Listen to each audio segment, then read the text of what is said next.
Well, hello everyone. It's that time again. It's Saturday, almost noon, and that means it's time for Readings with Rebecca. How's that for an intro? We're coming at you 2 minutes early this week while we do the Studio pre-show.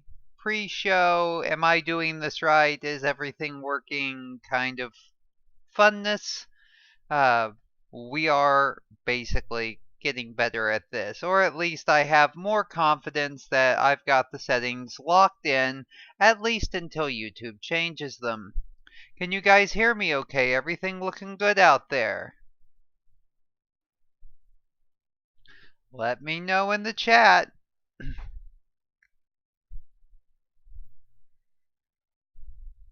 See that we've got Alexandria here. I see that we've got Finley here. It's nice to have you guys back this week. Who else might be lurking around in there? Let's see. We got Damon Herrera, Patreon subscriber. Great to have you here. I'm sorry that you couldn't make it last week, but I'm glad that you're here this week. Oh, there's Bones and Hot Sauce, or at least what's left of her. She's not feeling the best today, folks, but there is our intrepid intern, Maya, the Bone Master, Miller. Always nice to have you here. Waterbrick. We're going to wait until the noontime hour, and then we're going to jabber for a couple minutes, and we'll get into the day's reading probably around 12:05. Want to make sure everyone has a chance to show up. This isn't like high school geometry class or whatever. Lock the door. The bell has rung. I actually had teachers that did that. It was pretty wild. Reminded of that scene from The Watchmen in the comic, and it's also in the movie. It's breathtaking seeing I'm not locked in here with you, you're locked in here with me.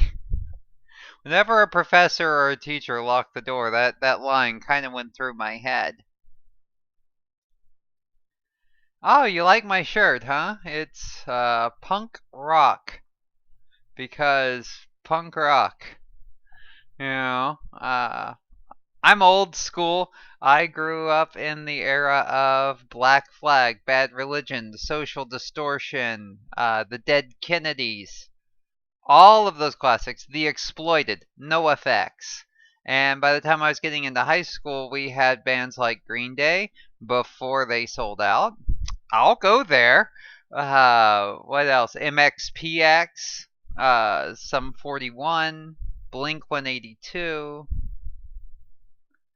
It was just the 80s and the 90s were a rad time to be growing up, at least for music. It was pretty cool era. Ah, you're a big fan of Jello Biafra, eh, Ali? I am too. Have you listened to his new stuff, like Jello Biafra and the Guantanamo Bay School of Medicine, I think is what it's called? Really good stuff. He's gotten even more political over the years, if such a thing is possible. And Henry Rollins from Black Flag has kind of gone from being some kind of vegan fitness enthusiast punk rocker to a vegan fitness motivational speaker of sorts. He's got a really funny monologue out there about his battle with Iggy Pop that I would heavily recommend if any of you are prone to the YouTubes after our episode. So, moving right along, I have some things to show you guys. You guys will be some of the first people to see them. This is the paperback proof of Whispers Beyond the Veil. And this is the paperback proof of Ghosts of the Nightmare Gods. Now, these are both available right now in the Kindle store. I believe they're $9.99. But now you can hold the horror in the palm of your hand. How's that for a tagline? Ghosts of the Nightmare Gods, our first dark fantasy, urban fantasy horror series available in paperback. check them out today. If you already have, if you're a fan of the series, please remember to read the review. Thank you very much to Allie uh, for the reviews that she's left on the material. Also, be looking for your name in the front cover of and the title page of Whispers Beyond the Veil, Allie and Damon. Yes, it's available for Kindle and print. Yes, hold the horror in the palm of your hand. Studio Prey, delivering emotional experiences that you never knew you needed or wanted. Stories that change you is so much better than that. But anyway, we're getting silly here. Yeah, Kindle's only $2.99. I'm not asking too much. But of course, if you are a Patreon subscriber, which everyone in here is, or family, it's only $2 a month, and you get access before it's on Amazon. That's one of our big perks. You guys get to read up to 2 months early, which is, I think that's pretty cool. Also, you guys, I've got a new Twitter, Trails Hair on Twitter. You will recognize my little wandering hops avatar. Can't talk today.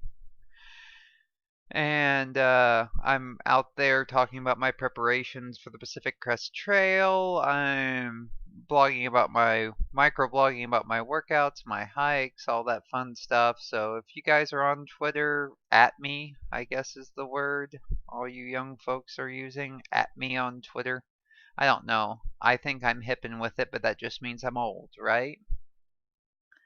And but anyway, it's 12:05, and this has oh my goodness. Shame you can't edit in real time, isn't it? Yeah, oh man. I tell people I'm garbage without an editor, and Maya can definitely attest to that. She's seen my rough drafts. She is a battle-hardened veteran, and yeah, I am hip hop to the hippie hip hop, and you don't stop, or something, Allie. But Dawnbreak. Let's do Dawnbreak before this gets any more awkward. Where we last left Joyce, she was just starting the boosters. The month of fun had just begun. Now, before I go on, maybe I should just jump right in. Is there anything you guys want to talk about last week's reading before we pick it up today? Any questions you guys might have? You want a synopsis? I'm here for you. Because we are right on chapter 6. I was looking at it. I was only planning on going through chapter 10, but there are a couple short chapters today, and so we might push on through 11. We'll just have to see about time and how you guys are doing, because readings with Rebecca is a lot less structured than our live streams, if such a thing were possible. Ultimately, it's just us kind of getting together, having a good chat, and doing some reading. So if you guys want more chapters, let me know in the comments. We want more because I'm a little flexible. I can work with it. So anyway, chapters 6 through 10, maybe 11, maybe a little more. We'll have to see.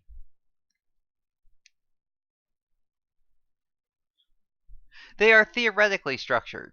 That 5 minutes that we spend before the live stream going, what are we going to talk about today? And then you make a list and I ignore it. That's supposedly a structure. It's a structure like a frog on fire hopping through a dynamite factory. Now there's a visual. But it's a structure. What happened last chapter, as we were talking about, Joyce had just started the month of fun. She got the first booster. She took her first steps to being an otter. Joyce is what is called a morphic in my science fiction universe. Her entire life, she identified as a species other than what she was born with. She lived in a world much like ours where it wasn't really possible to do much about that.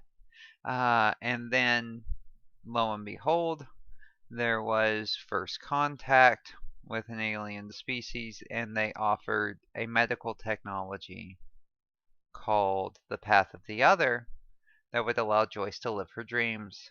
And now, well, here we are, we're picking back up where she's just gotten her first treatment. She's never been happier, but she is sick as a dog, which is ironic because she's an otter. Is that a solid enough synopsis? Oh, Joyce lives with her best friend John. John is a hare, because I'm not biased. And John desperately at least wants to be a hare. That's who he feels he is inside. But he's not proceeding because of his own reservations and mistrust regarding the process. Minor bit of conflict. And without further ado, let's get into it. Chapter 6. But before, water break.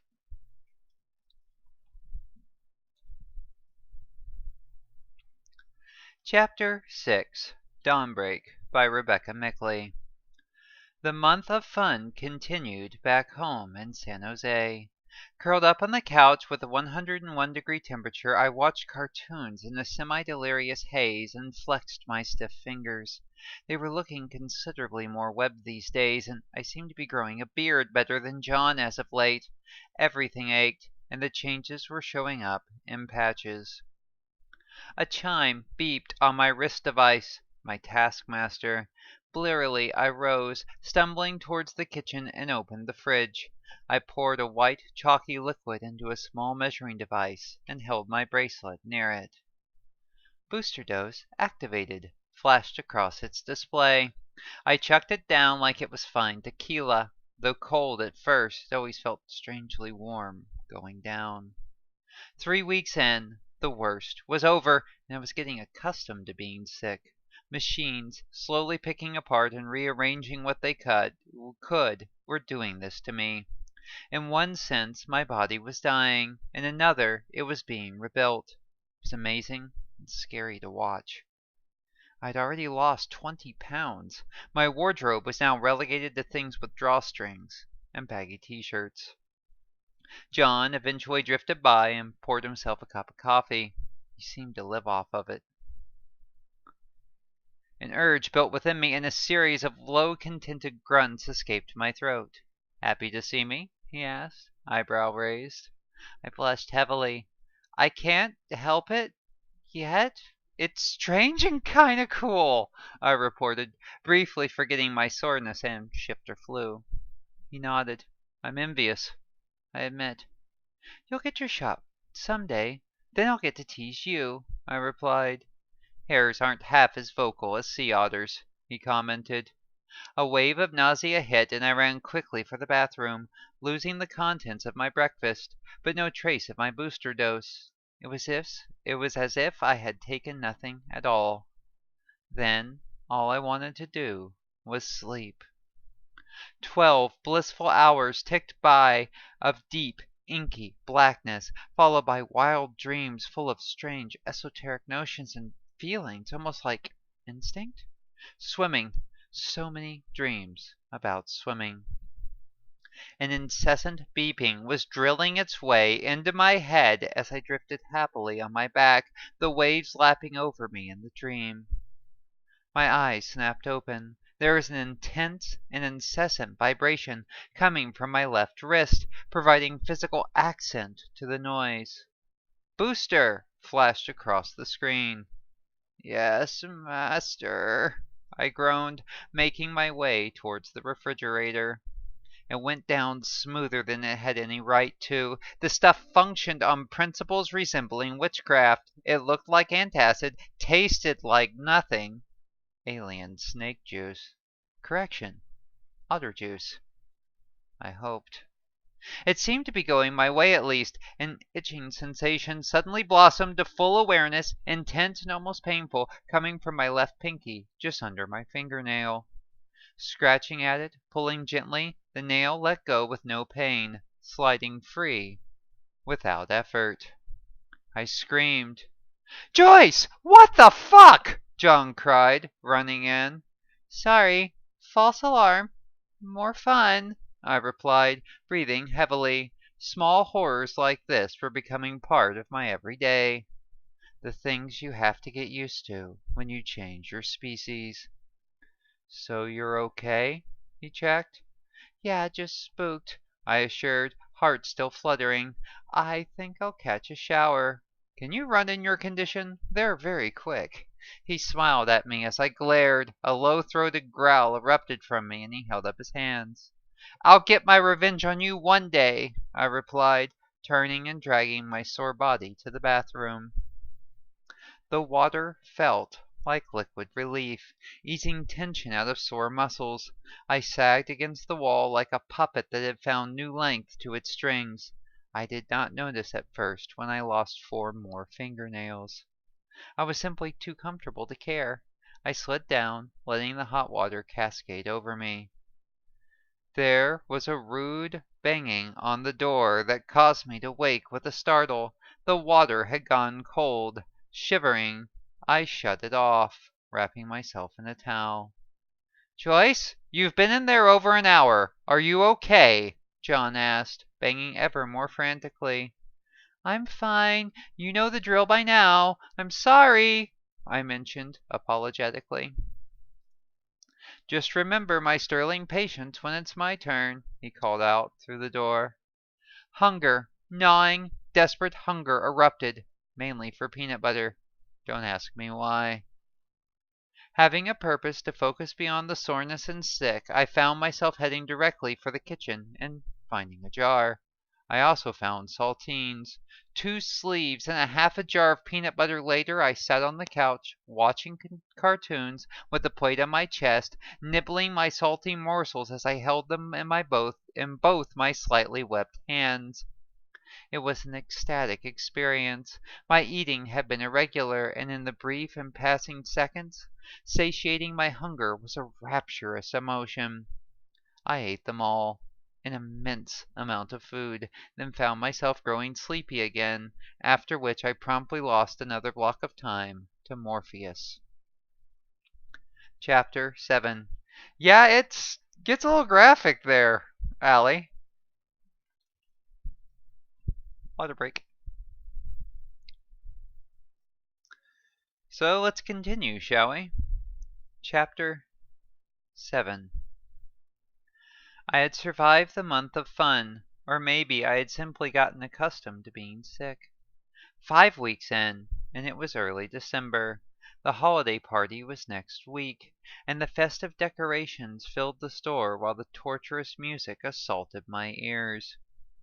Moving through the supermarket, I felt like a wraith, my bony frame clearly visible, having lost another 20 pounds. There was no white left to my eyes, having darkened to black, with hints of soulful brown. A heavy goatee of whiskers erupted out from my face, and my webbed hands looked somewhat disfigured in mid-change. Holding things was becoming difficult, but I could still push a shopping cart. "Freak," a fellow patron said, smacking a shoulder into me in challenge as he went by. I suppose these things happen. "Fuck you, buddy," I whispered quietly under my breath. I didn't want to start a fight. Not really, but also talking was becoming serious work. Something about my throat didn't want to move right anymore. It was something that was expected to happen at some point in the process, but this was happening sooner than planned. Everything was happening on a somewhat accelerated schedule to what I had been told. But I didn't care. It was just something to mention at my visit to the doctor's office in a few hours. Just a moment, guys. I have no idea why that happened.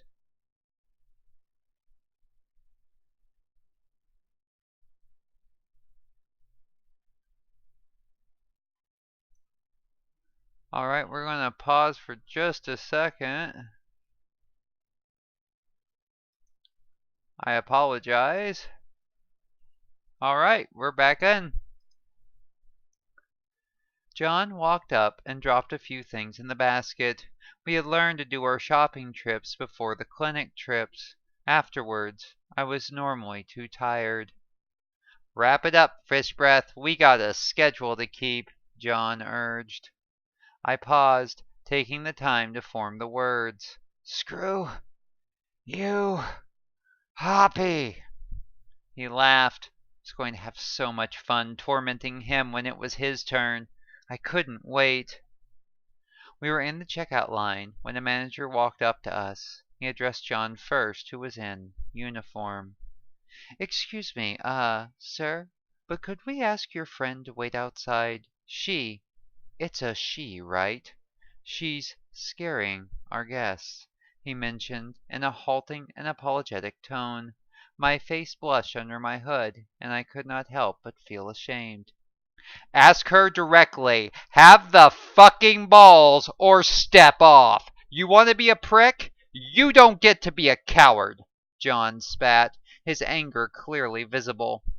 I could smell it, just as surely as I could smell the manager's fear.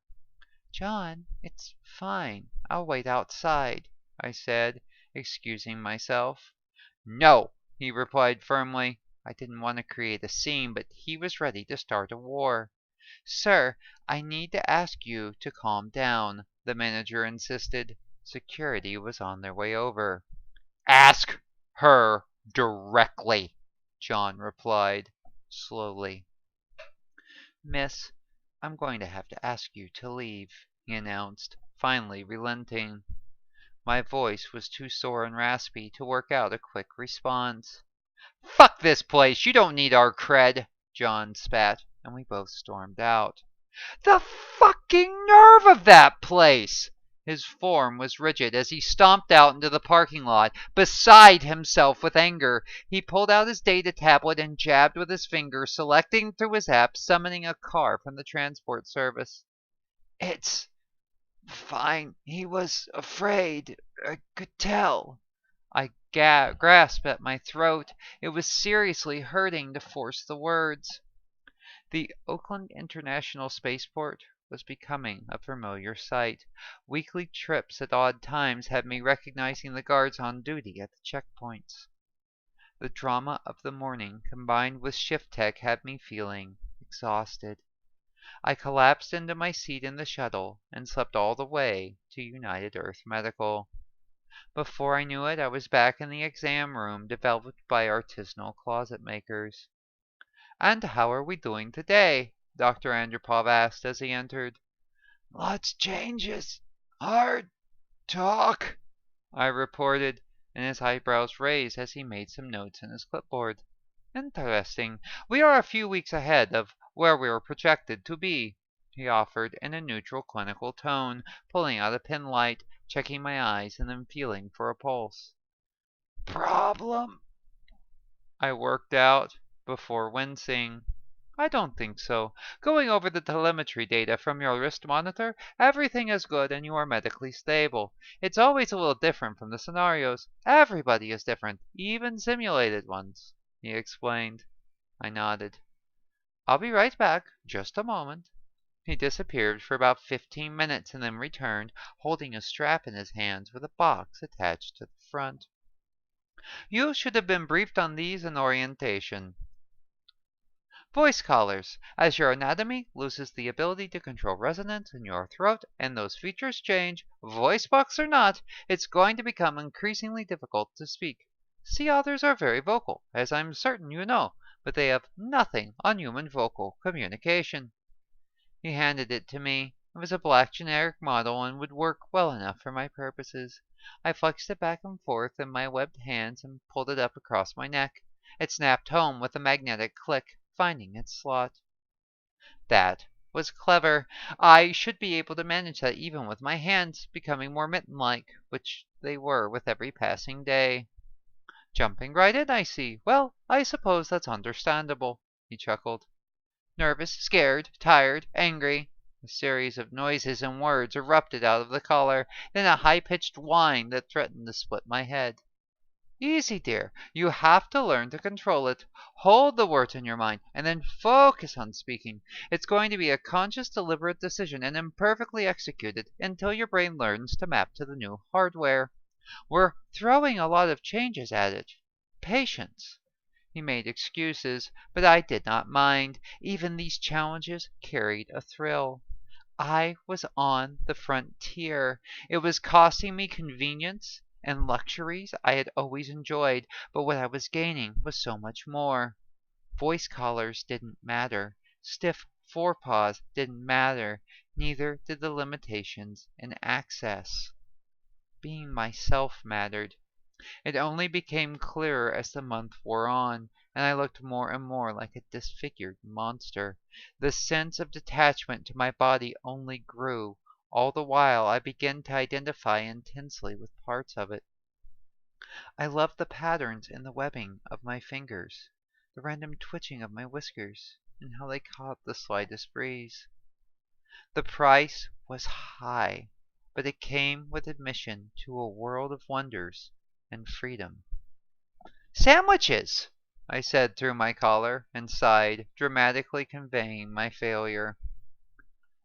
Thank you, I rasped out. The doctor chuckled. Keep at it. You will get it, he encouraged. Smiling revealed the new gaps from a few missing teeth. The process is greatly accelerating, more than with the rest of the group, probably due to the degree of changes involved. There's a lot more to do. That being said, I'd like to rearrange your tanking schedule. Let's move you in on the 1st of February instead of month's end. He made a few notes in his clipboard, as every sense I had suddenly focused in on him. The idea excited me. The last hard day. After that, it was just a matter of floating peacefully in a deep coma for 6 months. Good, the caller reported, to which he smiled. See, you've begun to get it already, he remarked, and a happy chitter escaped my throat, making those noises no longer hurt. Remarkable! He checked a few more boxes off his digital form and guided me back towards the elevator to the subterranean ward. Now remember, it is very important that you keep up with your booster dose, he chided, which reminded me of my curiosity. What do? It seemed strange. That part of the process was never fully explained. Why had to be taken every 12 hours that couldn't be achieved by these IV sessions? They are the diagnostic bots that communicate with your bracelet. Because of the alien biotech in your system, they only last about 12 hours. It's vital you keep up with them to keep us apprised of your condition. He lined it out, and I nodded in agreement. Doing purple raptors, my voice caller reported. The hell? The doctor laughed, losing a sense of professional detachment briefly. Then he led me into the familiar ward with its familiar recliner. Always the same stall. One nurse, then another. Dance of the shift tech. Keep practicing, Dr. Andropov said, before quickly scurrying away. My ears caught the sound of additional chuckling as he made his way down the hall. Pulling out my tablet, I began listening to my music and set a timer for 45 minutes. I had this part down. When the nurse hung the first bag, I tapped the start button with my right forepaw. Melting into the music, I waited. The time ticked down. 45 minutes sounded, then I quickly put the tablet away and removed my headphones. Any moment now. The sudden contracting wave of cold, then the gut punch, and bucket on the right as always. It's amazing the things you can get used to. Chapter 8. Thank you guys for being patient as I went through that bit of operator error, as Ali said. We're just getting underway. You guys having fun so far?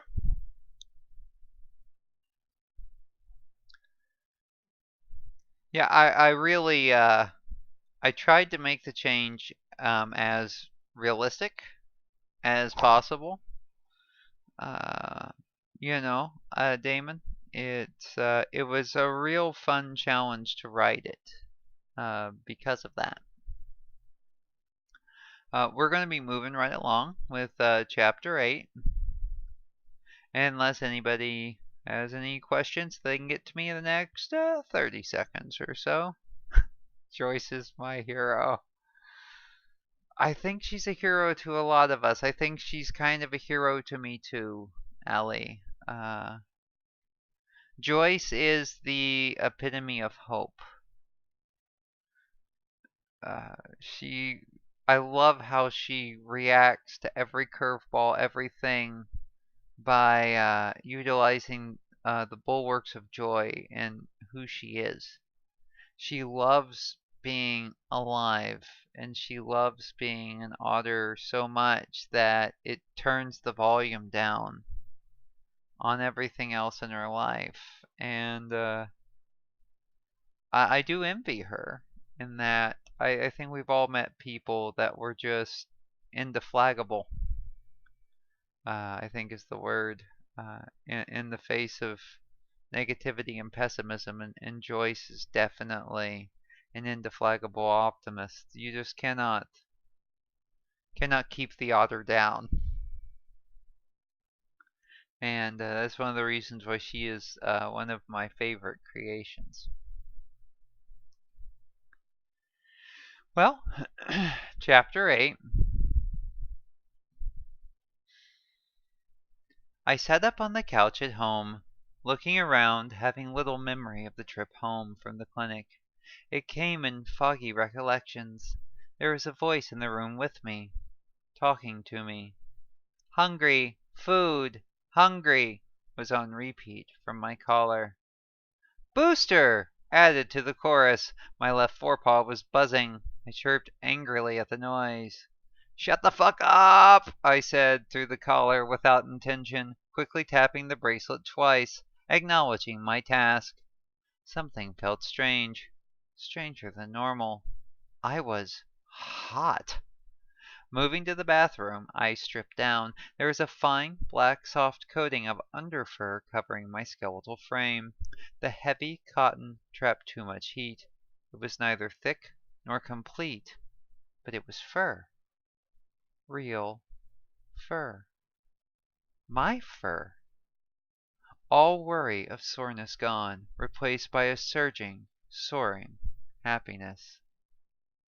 Booster! Booster! Rang out again from my wrist device, breaking me out of my celebrations. Okay, let's get organized. Booster, then shower, then shirt. On second thought, a path would be nicer. I said out loud through my collar, not intending to. Stop saying what I'm thinking, I again said to myself. It did not listen. 12 hours and I could barely get it to work. Now I can't get it to shut up, I continued. Ah! This is so frustrating! It's repeating everything I think. Cantaloupes! Bookends! Kumquat! John then banged on a wall. Keep it down, will ya? Trying to work in here. I ducked my head sheepishly and chittered. I unfastened it and set it down, tired of broadcasting every thought. There would be plenty of time to play after the morning's chaos was managed. Aside from the impossibly thin coating of underfur down my front torso and back, with strips and irregular patches down my arm, my jaw was sore. It was hard to close my mouth all the way. It made the booster dose particularly challenging. Some of it dribbled down my chin, but when I went to clean it up, it had already gone, apparently absorbed transdermally.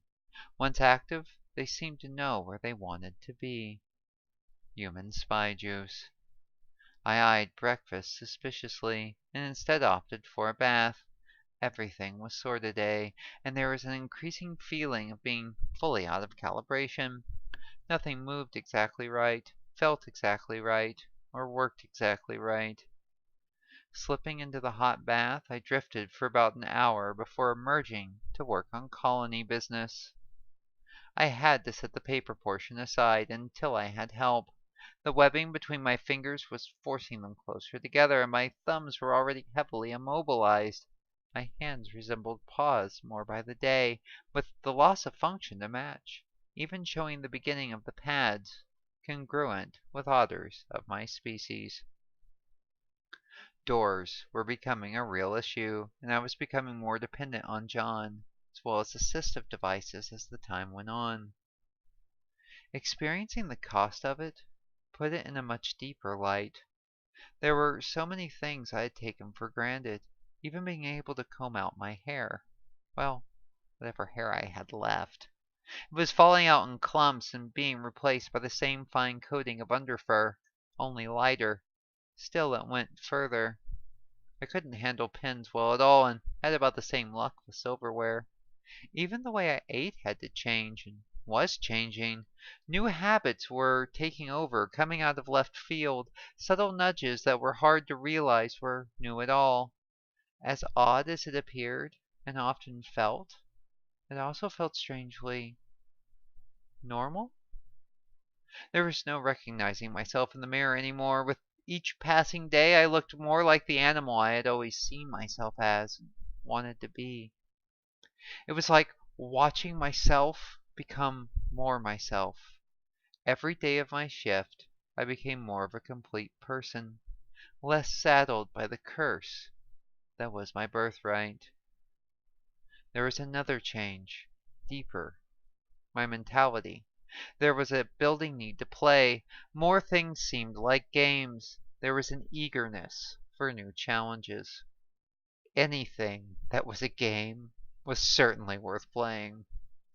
Voice caller. That's right. I was going to play with that. Forgetting completely about work, I sought out my own fun. Fumbling. It took about 10 minutes, but I managed to get it on by myself, which felt like a victory. Testing. 1, 2. It seemed to be working. In Hydra Lutris. Conservation status. Recovering. I tried to think, but not say. But failed. Damn! Another failure. Son of a bitch! Try to think without making words go. It's supposed to be hard to turn on. Why is it hard to turn off? I asked the ghost rhetorically, my thoughts on full display. There was a sharp stabbing pain behind my eyes, and everything went out of focus for a moment. The caller made a strange noise right afterwards. Hello? I tried it. Nothing. Testing. Can anyone hear me? Nothing. Damn it, feast or famine! I thudded my head down, frustrated, and heard a noise in the kitchen, to which I moved to investigate. John had a toolbox with him. Duct tape was set out on the table, one roll on top of another, as well as a ball of twine and a box cutter.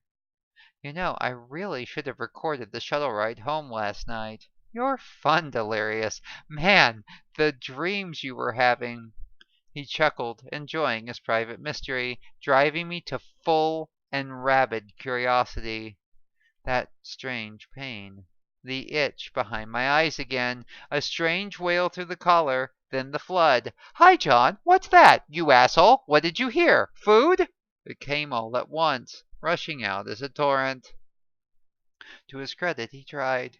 He fell to a fit of uproarious laughter, dropping one of the spools of tape across the floor. There was this curious urge to chase it, for the sheer joy of it that seized me, which quickly passed. Okay, find your zen. Try to focus on the words only, I told myself, outside of my head, ignoring my own monologue. Harder than it looks to control. The effort to speak normally sapped what shallow energy reserves I had, and I plopped down to the floor. You okay? He asked, quickly rising. Fine. Stop. I held up my right paw. Rest. He nodded. Art? Project? I forced out, gesturing towards the table. Observe, he said, rising. I did some reading off the net today. Got some ideas, he continued, crossing over to the pantry door. Opening it, he taped the latching mechanism down so that it could not engage. Then he tied a loop into the length of rope, tying the other end around the door. I'm off till the middle of December. Danube is going in for a retrofit, so I'm finally getting some shore leave. Thought I'd retrofit the apartment a little bit because I'm not going to be here much next month. Good idea. We'll manage. Having fun? I smiled, feeling my whiskers move. He chuckled. The dexterity thing has me worried. Not so bad. Still have a thumb. Kinda. I worked the web digit, now heavily restricted by its connections, as if in demonstration. It's a far cry from what I once had, but it served for most functions. I could grasp things with a bit of effort, and have more flexibility than a normal otter had. It was just another new way of working with the world. Fair enough. He looked around the kitchen as if in thought.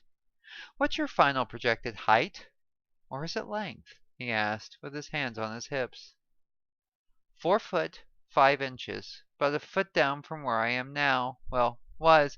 I've lost a little bit of height, but not much. Holy shit. I felt pride as it came from the collar perfectly. With all the changes, it was kind of like being a teenager again. Soreness in the morning and minor subtle changes to the environment, slowly altering everything. When are you going metric with the rest of the world? John teased. I did the math in my head. 1.37 meters. And then there was that grin of his again. Yeah, I was afraid of that, he said, getting data he could work with. We need to move things down from the higher spots, especially if I'm not going to be here next month. It was a playful, working afternoon. After placing a delivery order for a number of 3-tiered shelves that would soon line the apartment like some strange fencing along the walls, John busied himself duct taping down latches to doors and tying threads around doorknobs. The time passed. The shelves came as expected. The paper skyscrapers that formed out of the stacks on the living room table now had a competition in Box Pileville. He worked. I supervised. I'm hungry, he announced, finishing the last shelf and setting it to one side. Tomorrow would be rearranging day. Me too, I chittered. It was my normal state now, somewhere between hungry and dying of starvation. Burger? He offered. Fish! My voice caller reported. I hadn't meant to say that, but in that moment, I fiercely wanted one. Excuse me? And then the grin appeared. A small, distant part of me, like a half-forgotten memory, wanted to gag, thinking about it. Yes! Fish! Hot damn fish! Now! Please? I stammered through my collar, in spite of myself. Chapter 9.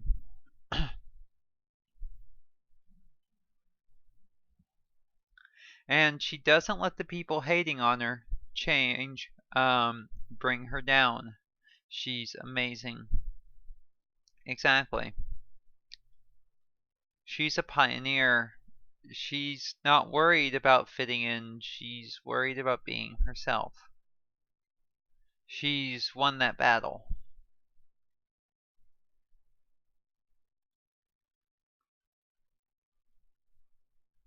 This is going to be a little bit of a stretch. But I am a big fan of George Orwell. And 1984 is a very tragic and painful book to read, but if you've never read it, I'd recommend it. But spoiler alert, you might want to pause it for a few seconds just in case. But the main character in the book kind of goes the opposite direction. He starts off on a path of independence and ends up losing himself to the will of society. Joyce is very much the opposite. Joyce is willing to sacrifice to be herself, no matter what it costs her with society, or even really with function. Now, she's not perfect. She's not a saint. She's got a long journey ahead of her, and it's not always going to be easy, but she knows that, and it's still worth it to her. And to me, Joyce is a powerful reminder of the value of our dreams. I mean, ask yourselves that question. How far would you go to really be yourself? If you had known what you were your whole life, you had never doubted, never questioned, but could never really express. If you couldn't make other people understand, and then one day it was suddenly possible, would you be able to do what Joyce is doing? Would you be willing to take that step? Why or why not? Now, there's no wrong answer there. We all have our reasons, we all have our motivations, we all have our choices. But the thing that inspires me about Joyce is not that she's some perfect saint. It's the fact that she is unabashedly who she is. And I think that's very powerful. But anyway, enough of my rambling. Water break.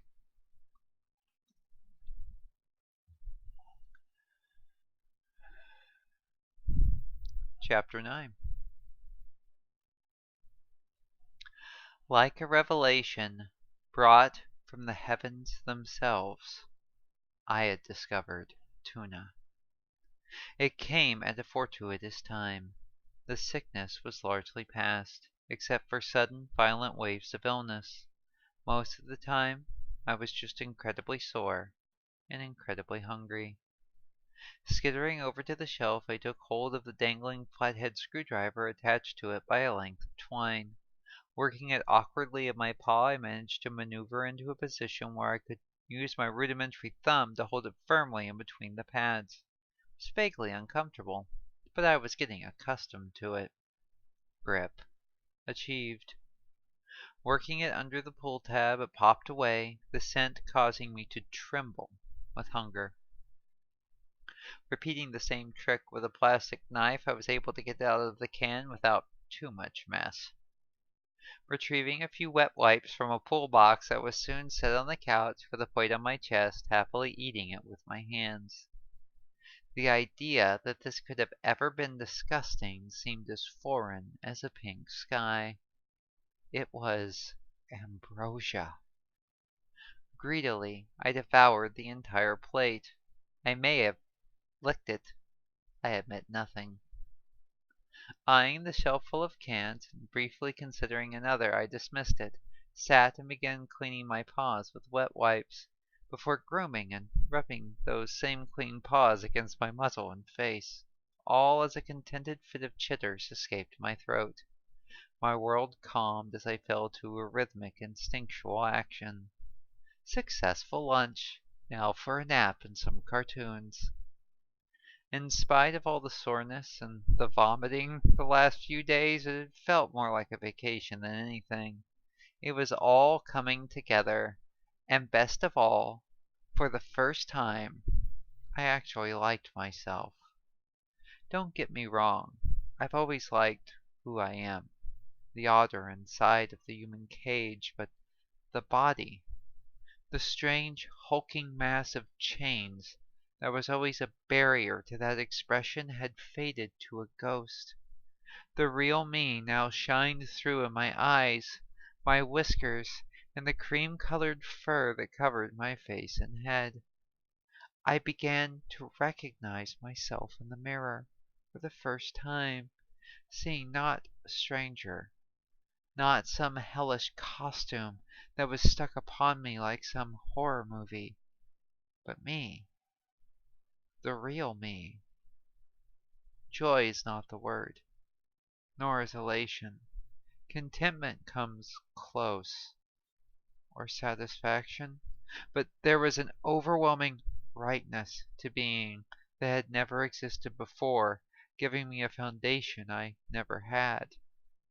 The world, for all its hurts and challenges, was more vibrant, more bright, and more alive than I had ever imagined, all while I lost my ability to speak, open doors, or even write without help. The astounding and revelatory enlightenment of being made any cost seem paltry, and thus I reveled in all of it. A half hour spent vomiting over the commode was a half hour where the sickness was being purged out of me. The soreness in my bones was my body coming alive as if animated by some new truth. Slowly, desperately, and rapturously, I was becoming a whole person. John began to stir on the other side of the apartment. I hung my paws over the couch and pinked up over the back of it in hiding perch, waiting for his entrance. He emerged wearing his duty uniform, all kitted out. I chittered in confusion. "Aren't you on shore leave?" I asked, perking up over the couch.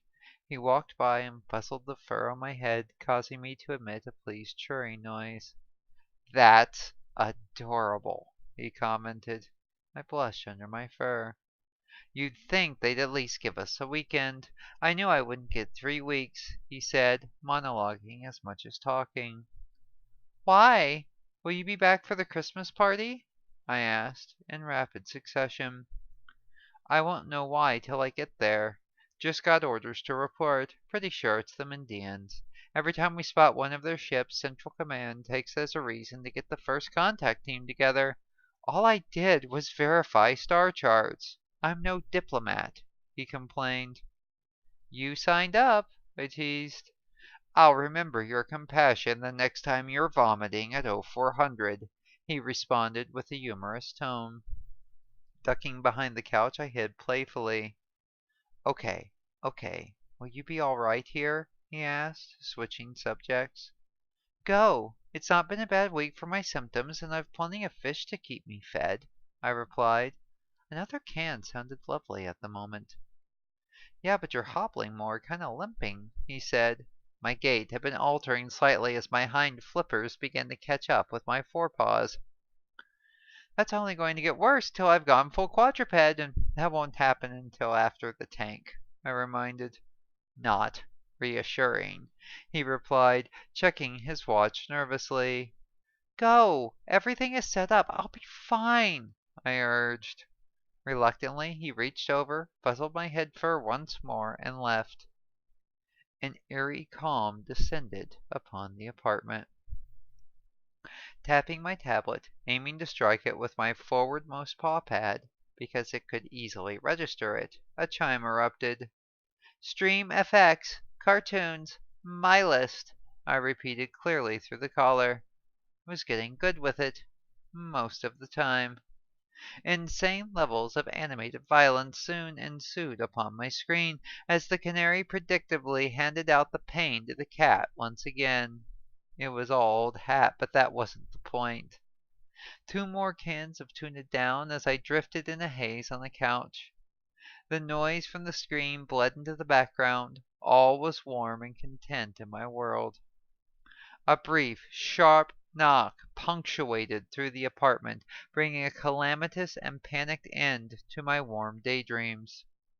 With an animalistic yelp, moving faster than I had the right to, I dove over the couch and took refuge behind the armrest, putting it between me and the door.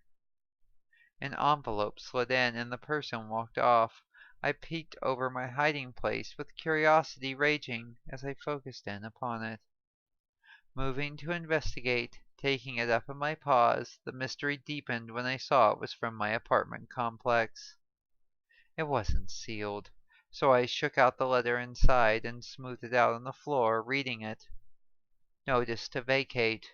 End of month," was all it said. No reason cited, no cause given, just time to leave. Fuck! It couldn't have come at a worse time. Was this even legal? Descending upon my tablet, I did what I could to become an instant expert in tenant law. I was screwed. On month-to-month rentals, they had to give a minimum of 2 weeks' notice. The closing date on the apartment hit that minimum exactly. And John was gone until at least next week. What was I going to do? Panic. A moment of pure unadulterated panic. This had been my home for 2 years. I needed it, had paid for it, and hardly asked for anything. The faucet dripped as if in testimony of my words, representing 2 months of ignored maintenance requests. The earlier complaint. My eyes narrowed. The panic flashed to anger. Tapping the speaker icon on the tablet once again, the chime toned. "Call apartment office," I ordered. "Dolphin Bay Apartments. Marcia speaking. How can I help you?" A friendly, if generic receptionist answered over the line. I focused intently on my words and my control, not wanting my voice caller to get in the way. "Hi, this is Joyce Coswell in 32C. I just got a notice to vacate. I've been up on my rent and have no complaints on me lately. Just want to know what's going on." My demeanor was a facade. Inwardly, I was burning down villages. "Just a moment," she said. The line clicked once, then twice. "Management, this is Clark," a gruff voice reported over the line. Again I went over the details. "Oh, yeah, you need to be out by the end of the month," he confirmed, offering nothing. "But why? I haven't done anything," I asked, my tone insistent. "I don't have to give you an explanation. I've already given you notice." The line went dead. Disbelief. 2 years. Never late on rent. Only one complaint. Months ago. The reason was clear. And it had started off as such a nice day. A call into the Central Command switchboard to try and raise John proved equally fruitless. Citing security protocols, it was a long shot. I wasn't listed as family, and it wasn't a pressing emergency. Another dead end. I looked around, looked left and right in a futile quest for direction, seeing only how much there was to pack, how much there was to do. Where was I going to go? John had a cabin in British Columbia. He had inherited it when his father had died.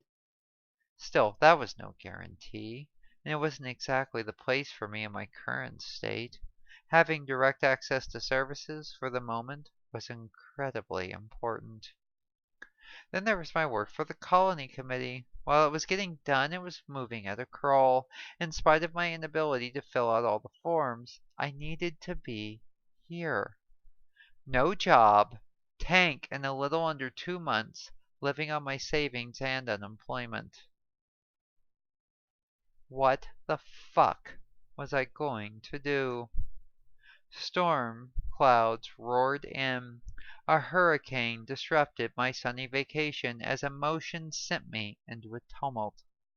The rejection stung as much as the uncertainty. What did I ever do to them? What was so wrong about me that they had to hate me so much? I'm only an otter. There's nothing scary about me. Memories of the first month of my shift, the sagging skin, the missing fingernails, the black eyes on an otherwise mostly human face. Cronenberg days. Maybe I was a little scary. The thought depressed me and I pushed it away. My change was beautiful, and it always had been, even if they couldn't see it. Fucking humans. Why did everything have to be so complicated? Chapter 10. You guys still hanging in there with me?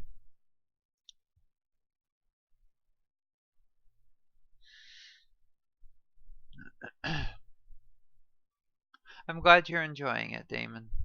It's a real joy to go through it. The story means a lot to me. I guess I've said that.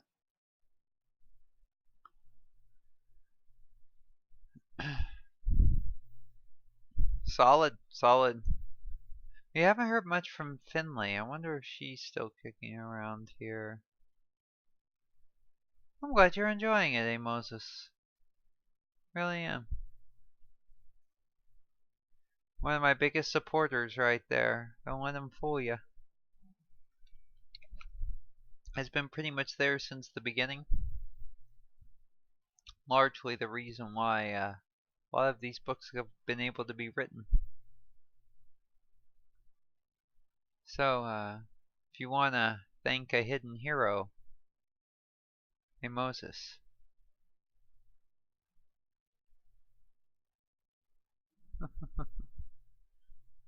Now we just gotta get to the good part.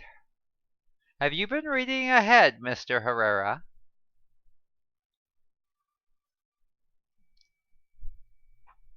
Alright, let's get into chapter 10. Then we'll talk a bit.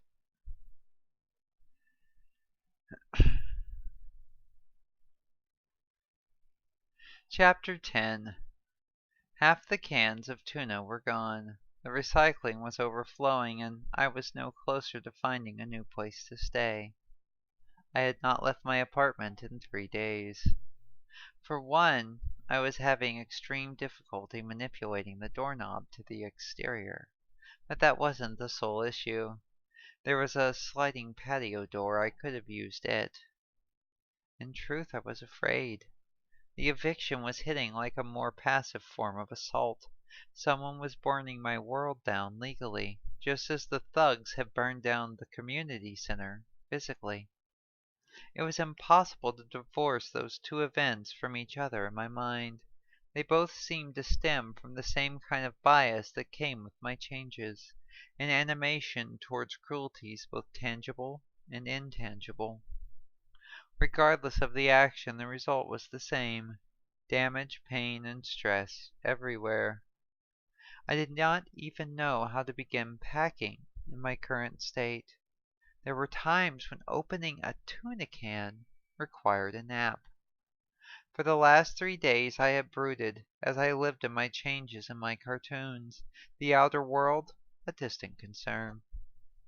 The noise of keys sliding into locks brought my insular bubble to a sudden end. John emerged through the door. "Hey, Fish Breath," he said, the new nickname now appropriate. I forgot all my troubles as a surge of joy went through me, and I chirred contentedly. "Friend!" my caller exclaimed excitedly, without intention. Emotions did the strangest things to it, sometimes focusing it, sometimes turning it into a shotgun blast of my thoughts. "It's good to see you." I focused on the words, forgetting briefly any problems. "What's this?" he asked, and picked up the notice from the apartment on the entrance side table. Oh shit. His sunny disposition vanished as he crumpled the piece of paper into one hand, his eyes blazing with fire. "John, easy. Let's talk," I urged. Everything about his body language was terrifying me in that moment. There was a smell to it, too. I couldn't ignore it. Acrid.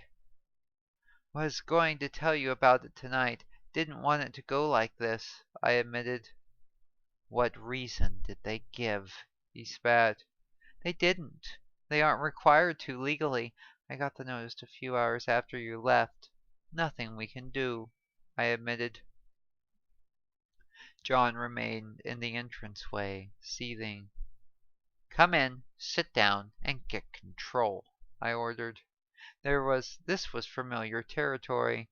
John was good-natured to a fault, but there was a deep and hidden anger that he had fought and hated about himself as long as I had known him. A lifetime in an ill-fitting cage does strange things to people. We both knew its truest source. The indignities, the injustices of the world brought it to frothing boil. "Fine!"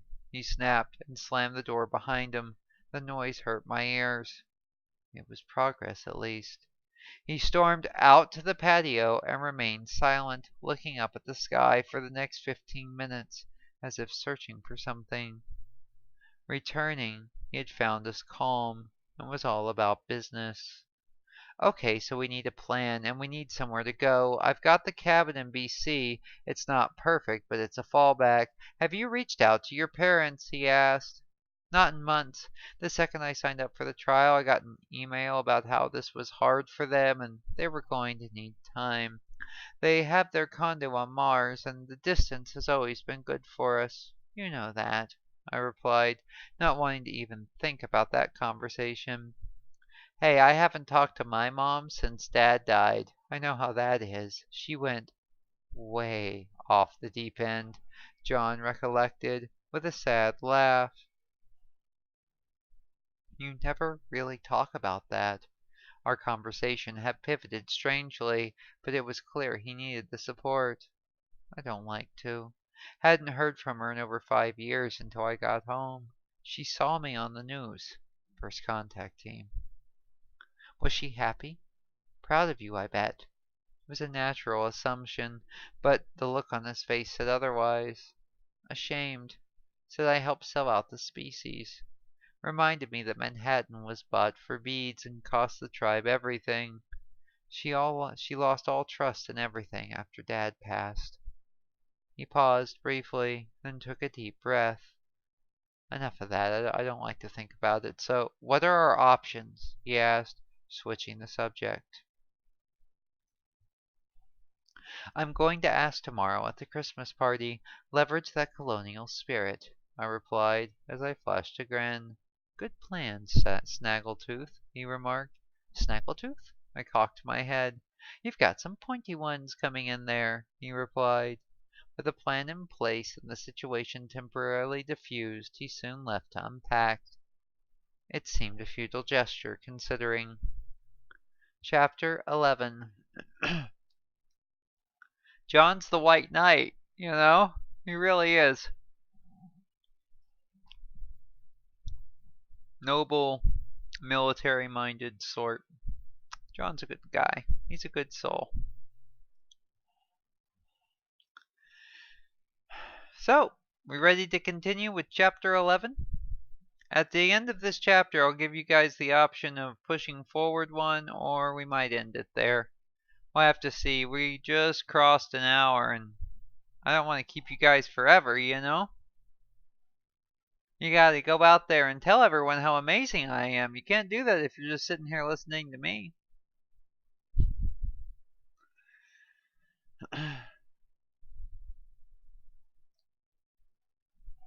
But anyway, let's get to it. Chapter 11. The apartment and its contents had detonated everywhere in a cacophony of chaos, but I had greater concerns at the moment. The day had come for the Christmas party. "Where's my hoodie?" I called out through my collar to the air, chittering with the effort. There was a whole new assortment of clicks, barks, and chirps that was accenting my speech as of late. As my throat moved towards more animalistic directions, my collar kept me anchored in the human world. "Look under the boxes in the dining area," John replied, referencing the paltry scrap of space between the kitchen and living room. Hobbling over, working my developing flippers, I found it under the last empty box. "Found it! We have to get going! Quit primping!" I coaxed. He stepped out in his dress grays, clinged impressed. "You're overdressed. No need to be so formal," I chided, wiggling into my hoodie. I was hardly wearing anything underneath but a thin spaghetti-strap top and a light skirt, my fur doing the job sufficiently while I was indoors. Even in San Jose, it was December. Often this was the rainy and cold season, when the weather cooperated. This year it did, and the temperatures were cooler than normal. The weather let me get away with baggier clothes that hid the bulk of my strange appearance. Only my face gave it away, looking considerably more otterish than human as of late. My jaw was still lost as to how to fully function, but the tip of my nose had blackened and was pulling up slightly. My ears pulled in more to the sides of my head and were losing their lobes. My eyes had changed in the first month, and so now with my fur in and my hair gone, I looked a strange mix, but Not garish or horrible. Most of the time I could hide under my hood. Swimming in my baggy clothes, I was down to 95 pounds from a former 160. I had to pause for a moment and catch my breath after all the sudden activity. "You okay?" He checked in, ever vigilant. "Yeah, just fine, Hoppy, but we better get going," I urged.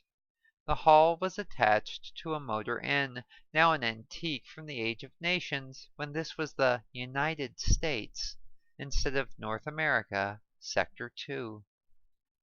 A few cars occupied the parking lot, with a truck and shuttle parking across the street. 50 credits, huh? Is that for the hall or by the hour?" John commented, with that wicked grin of his. "Being nice. He's been very kind to us," I insisted. "Just saying," he excused. "It's just old, but it looks lovingly maintained. I think it's living off the small spaceport nearby," I remarked.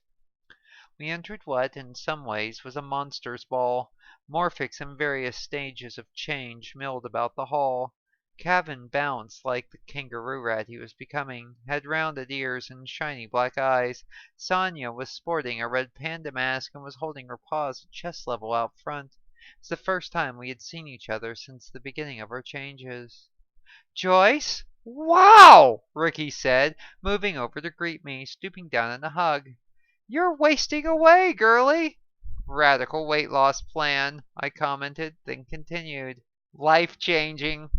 Pointy teeth, too. Kind of like me." Ricky smiled wide, showing new fierce teeth, which stood out proudly against his now black lips and ocelot-patterned fur. John had the strangest look on his face, almost as if he was hurting. He excused himself and went outside. I didn't want to push, fearing that this party might be hard for him. I elected to give him space. "He okay?" Ricky commented. "Yeah, we'll probably be walking the same path soon."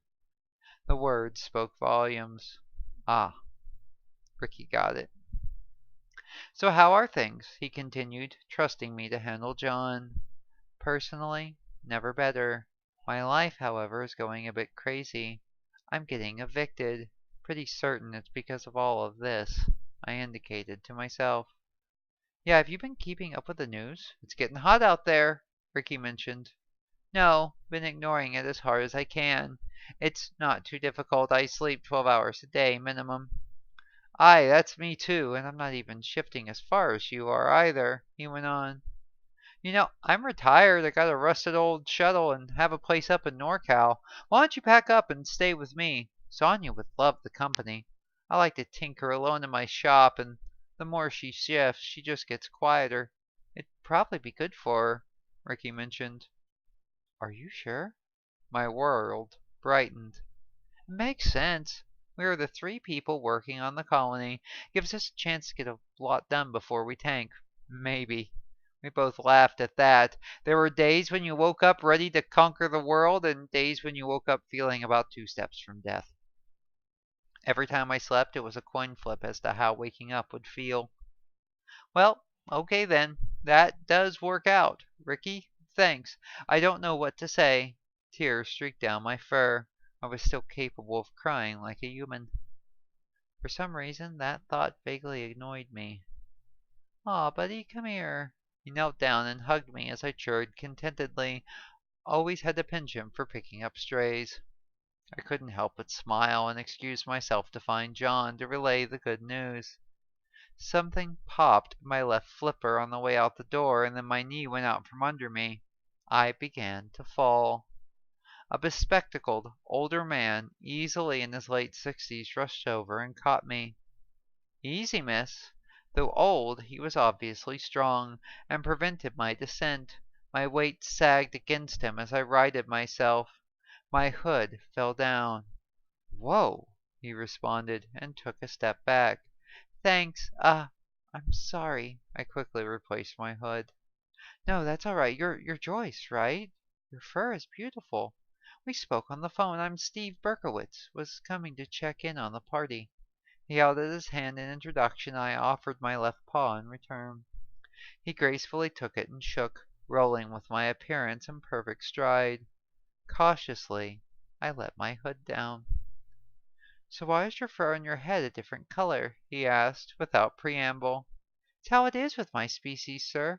Kind of cream-colored at top and a deep brownish black from the neck down or so. It's just the way we're made. The questions made me feel special. He was curious, not afraid or disgusted. Fascinating. Questions are okay, right? He asked, after the fact. Of course. Seems the least I can do for the hall. I gestured back. Oh, this old thing? It's been in my family for 3 generations now. My grandfather bought it in 1962, back in its glory days before humans were on the moon, you know. I mean, ever, not just living, he clarified. I learned that in school, wasn't it? Gym level and Apollo 13? One small step for man? I asked, trying to remember junior high history. Close! I'm actually impressed. That was Neil Armstrong and Apollo 11. God, how the times have changed, he remarked. I pulled my tablet out of my pocket to check for messages from John. And some things never do, he smiled mysteriously. So, don't let me keep you out here all night. Everyone is waiting to greet you. I need to go find someone and then I'll be right in, I said.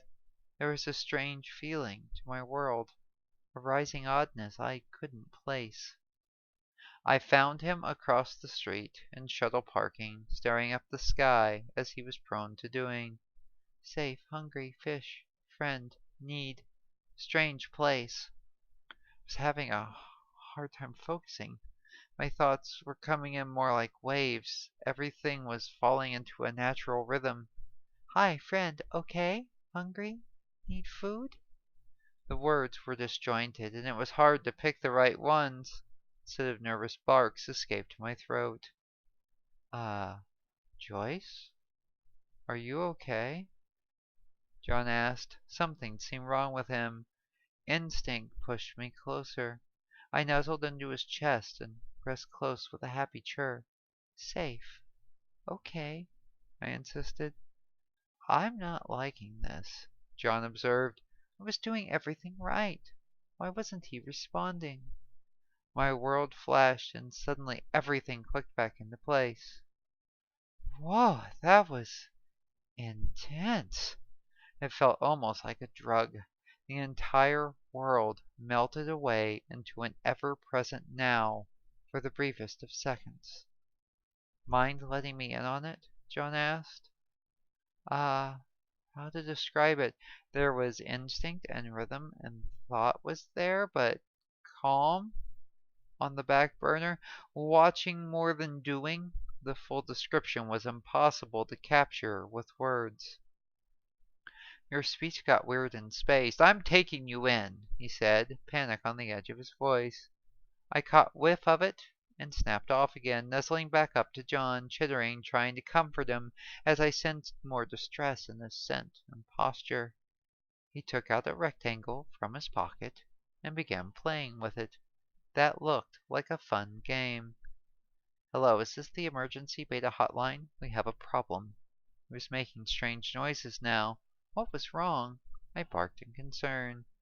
It could be dealt with later. I felt tired and comfortable, curled up with him. A nap was in order. Chapter 12. I think we'll leave it there for today. Seemed like a good cutting off point. Cliffhanger. Unless there is a great amount of protest from the chat room.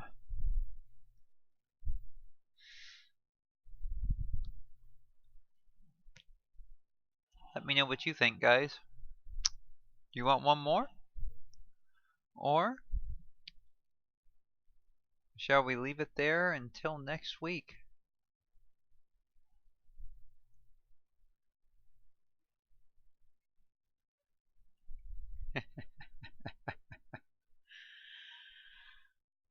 As Mark Twain supposedly said, I am an author and therefore a suspicious person. Gotta watch us, we're crafty.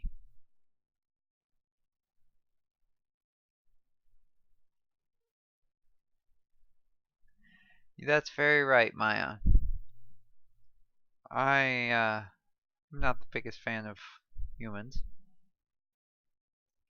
but you can't uh, judge a person by their species.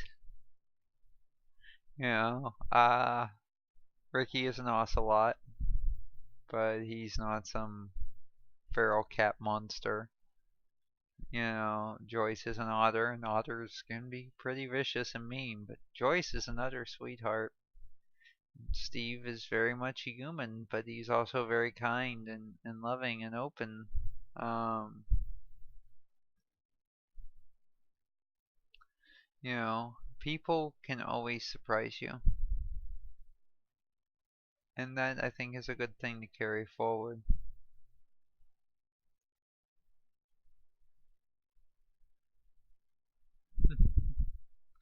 So, we're about an hour and 20 minutes in, and I do think that's probably a good place to call it. My voice is getting a little bit more raspy as we go on. I'm trying to keep up with it. I've stumbled a few times, and I appreciate your patience as I've been getting through this. I am greatly enjoying sharing this with you. This has been an unexpected joy. I mean, I knew I would enjoy it, but I didn't think I would enjoy it this much. This is the largest audience I've ever read to, uh, outside of some experiences in college. And this work is just so personal to me that getting to share it with you all is very special. So let's open it up for discussion. Let's talk a bit if you want, or we can wrap it up here. What are you guys thinking of the story? You guys have any questions about the universe? Anything you want to ask me?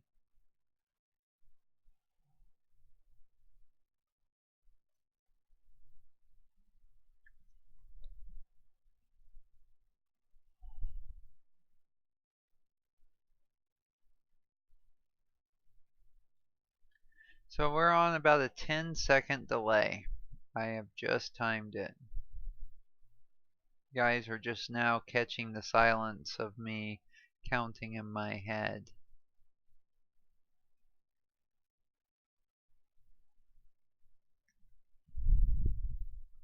But also, I wanted to acknowledge Cadmium T, our cover artist, was here. I think he's still here. He's an amazing soul. The other day, uh, he sent me all the cover art he's done up to this point for us, and it's now hanging proudly in the living room. So that was very exciting. Um, the one thing about Studio Prey, uh, we are incredibly blessed with talent from Maya Bones and Hot Sauce Miller, our junior editor, to Kat, to Noah Arsenault, our graphic designer, Cadmium T, our cover artist. Um, we really have some amazing people.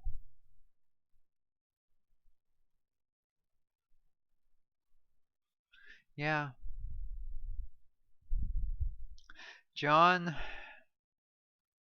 is in many ways a tragic figure. Ellie, you're absolutely right.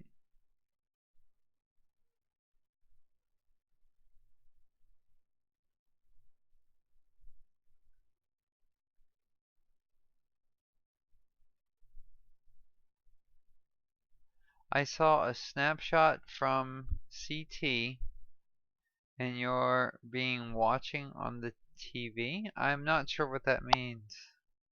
Oh, because this is an amazing show. I'm glad you're enjoying it. I feel very much like an amateur sitting here talking through lag, waiting for questions, reading chapter to chapter. That's not compliment fishing either, it's just honest. I watch these YouTube people, that I'm prone to, like the History Guy or Joe Robinette, and everything they do. I mean, now of course they're editing their videos, but everything is so seamless and perfect, and And it always seems like they know what to say, even when they mess up. And then I get on this here live, and I'm talking with everyone. Oh, that's a that's an excellent question. Uh, in 2030, there was a great big war called the Atomic Apocalypse. We referenced these events briefly throughout the entire series, but basically, in going all the way back to 2020, the UN dissolved, and all of the treaties that were under the UN Charter, all the signatory nations, when the UN dissolved, they all went out the window. This was also at a time of increased resource stratification and constriction in the world. Everybody right now, China controls like 90% of the rare earth minerals in the world, and that continued, and there was a stranglehold there. There was more and more people, but seemingly less and less oil every year. Resources were getting tight. The major moderating body of the world went out the window in 2020, and we entered into a new type of Cold War between the major world powers, the United States, Russia, and China.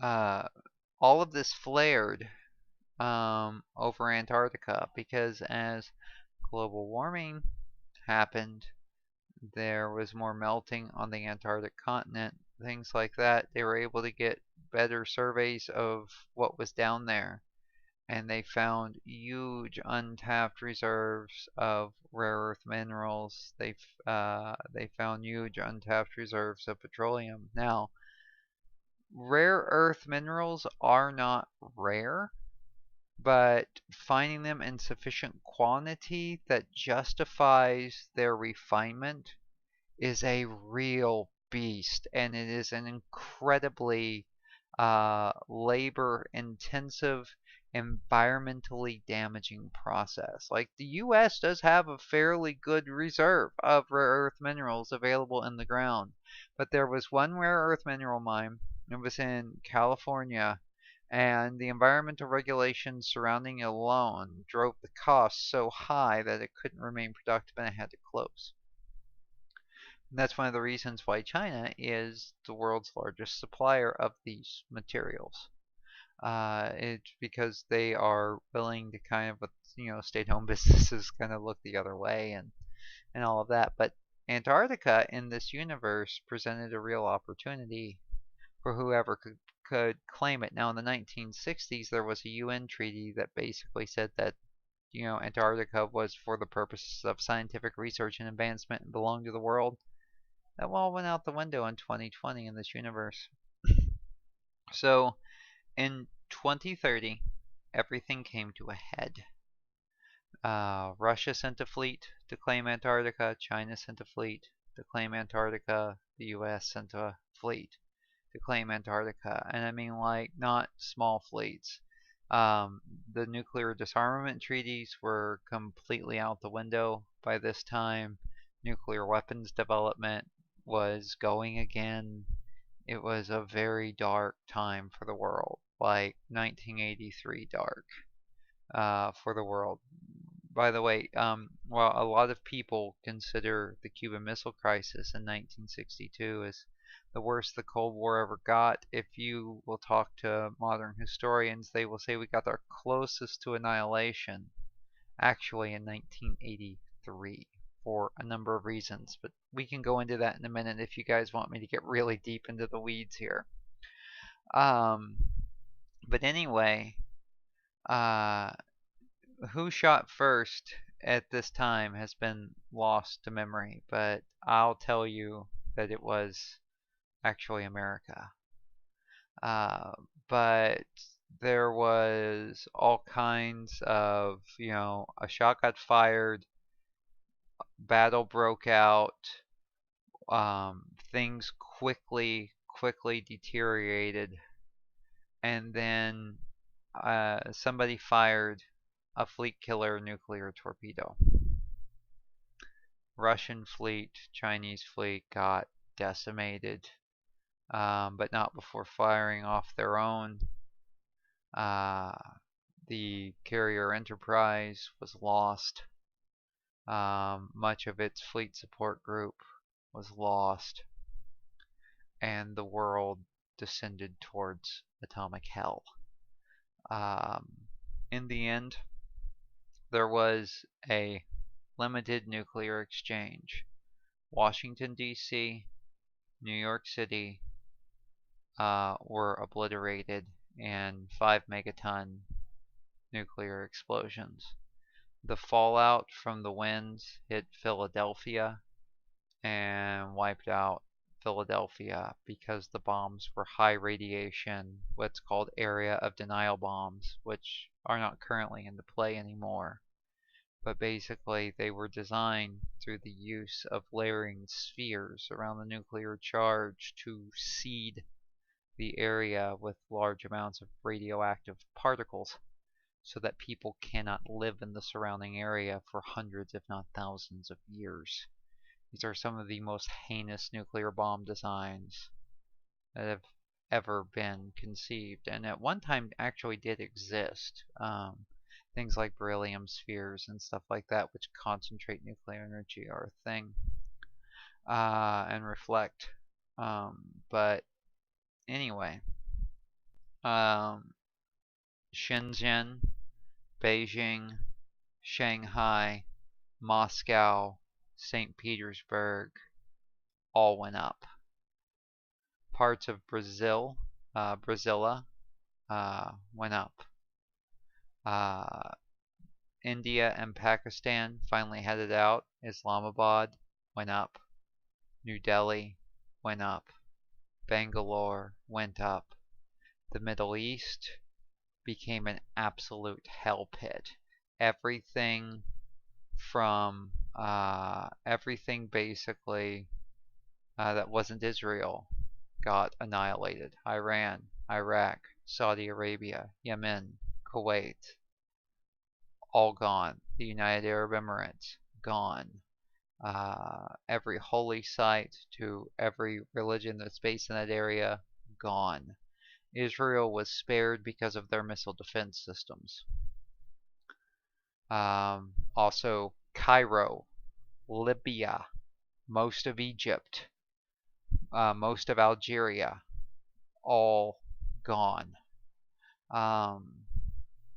It was absolute hell.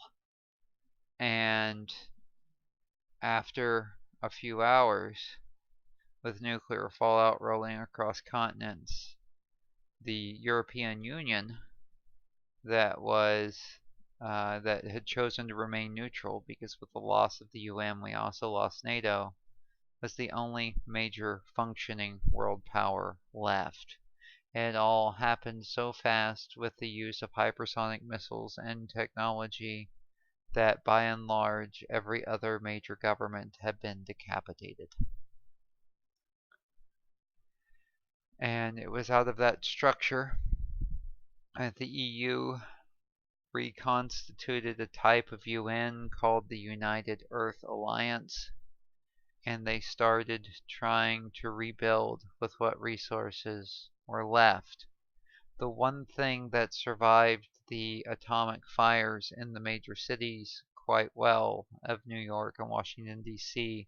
were the corporations that were largely based in places like California and in other places around the world.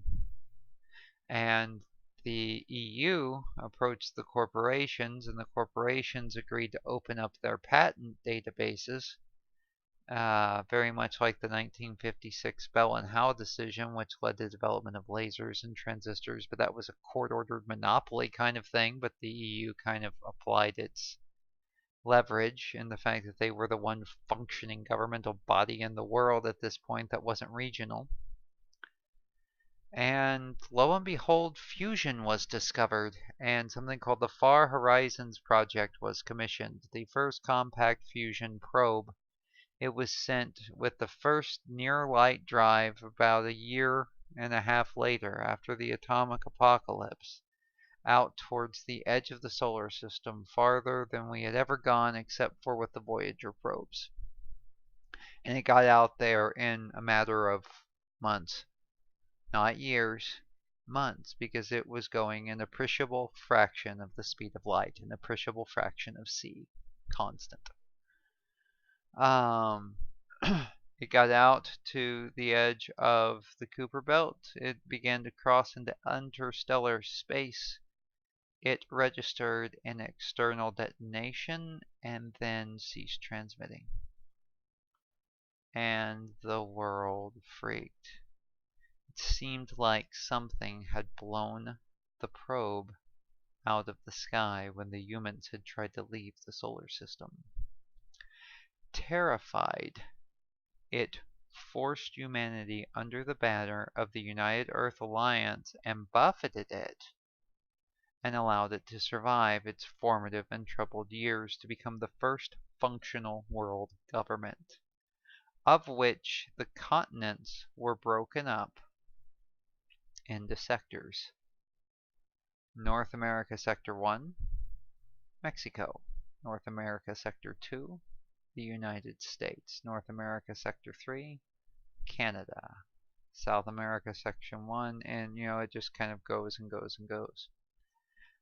All of those sectors are basically like super state governments that have other regions largely based off of the territorial boundaries already in place. They wouldn't call it California anymore, but like that would be a region potentially. There is some reorganization. It gets very, very, like I said, into the weeds. And they elected representatives to a sectional authority. Sectional authority elects delegate that goes off towards the World Parliament. And that's kind of how the government and everything works. Clear as mud, or have I completely confused you guys with jumping around? And do you want to hear more about 1983 and actual history?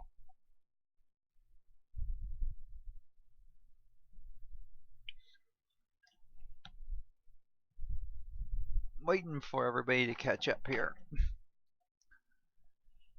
That 10-second lag is just a beast. I wonder if there's a way to fix that.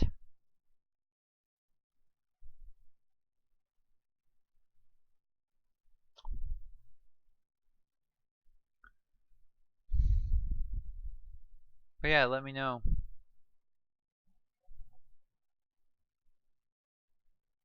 Yeah, there is a lot of backstory. Could probably be a novel in its own right. I have a degree in history as well as in religious studies. I really wanted it to be real. It's really quite fascinating how close we seem to come to oblivion before we back up. And that's one of the reasons why I keep referencing 1983.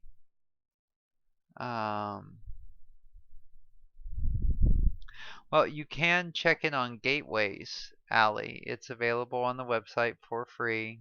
Gateways is the tale of the actual first contact event, where they do make more references to the atomic apocalypse and explain some of this stuff in more surface detail. Once again, Gateways is available at studioprey.com. Absolutely free. It's a short story that I wrote. But in 1983, we were firmly in the Reagan era, and Reagan had been taking a very much harder line on communism than previously, before the Soviet Union had just invaded Afghanistan and it quickly became their version of Vietnam. We were funding the Mujahideen. Yes, that Mujahideen at the time, because they were killing Soviets. And during all of this time, the premier, I believe his name was Brezhnev, died. and a figure by the name of Andropov came into power as premier of the Soviet Union. Now, Andropov firmly believed that capitalism was a dying system and that the West was pretty much evil and hell-bent on destroying communism because they themselves were dying. So they were treating things very suspiciously. There were the development of intermediate range ballistic missiles, IRBMs as they are called. Ours was called, I think, the Piercing 2 or the Pershing 2 or the Pershing 3, named after General Pershing from World War I. Theirs was, I believe, called the R-20. All talks stalled. The thing is, then we went into a tiny Caribbean nation called Grenada.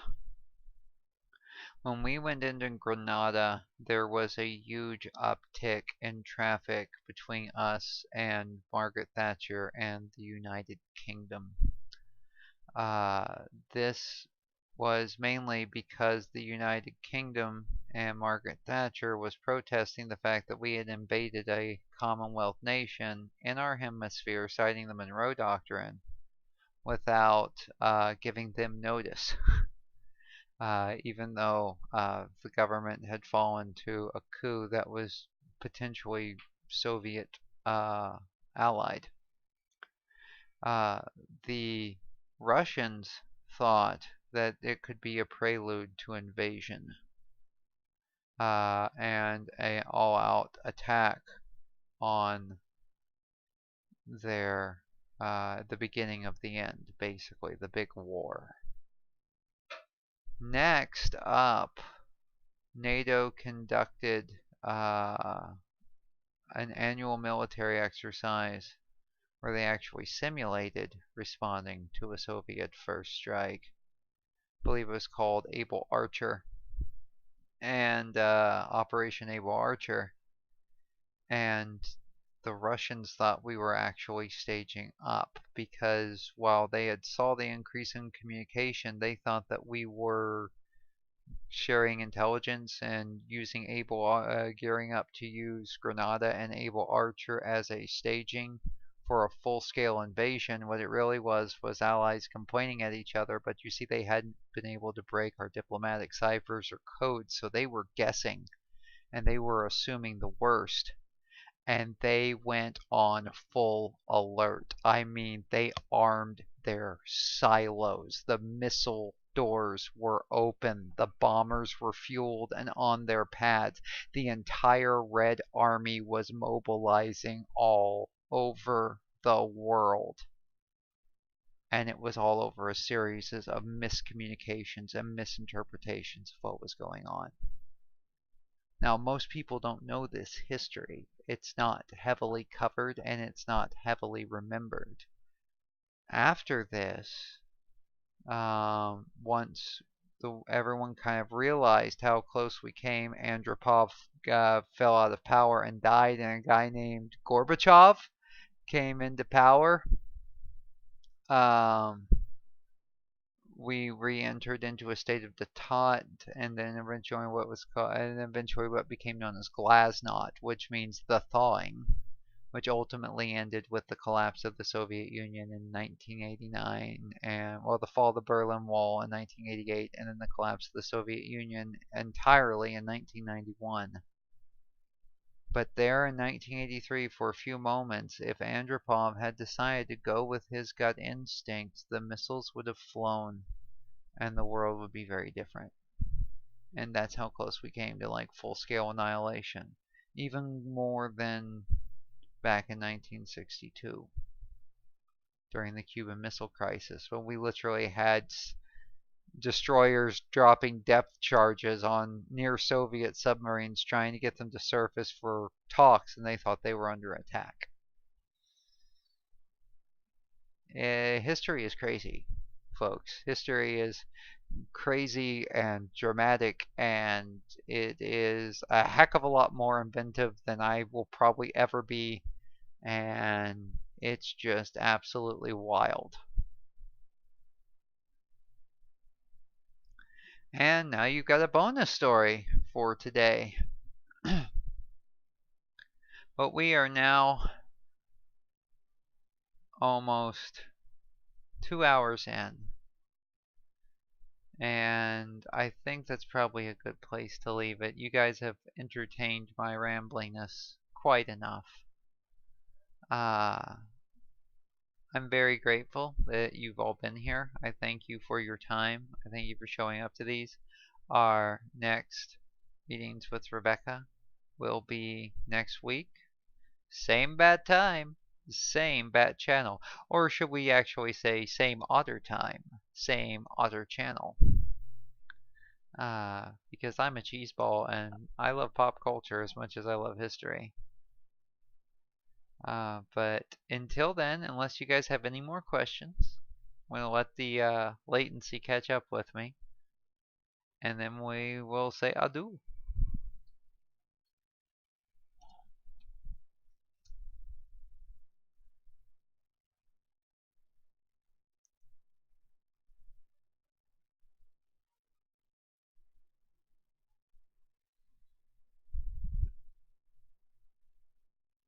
Alright. Same bun time, same bun channel. I always feel like I could have been an announcer. Well, guys, until next time, until next Saturday at noon Pacific Standard Time, onward towards the farthest star. And we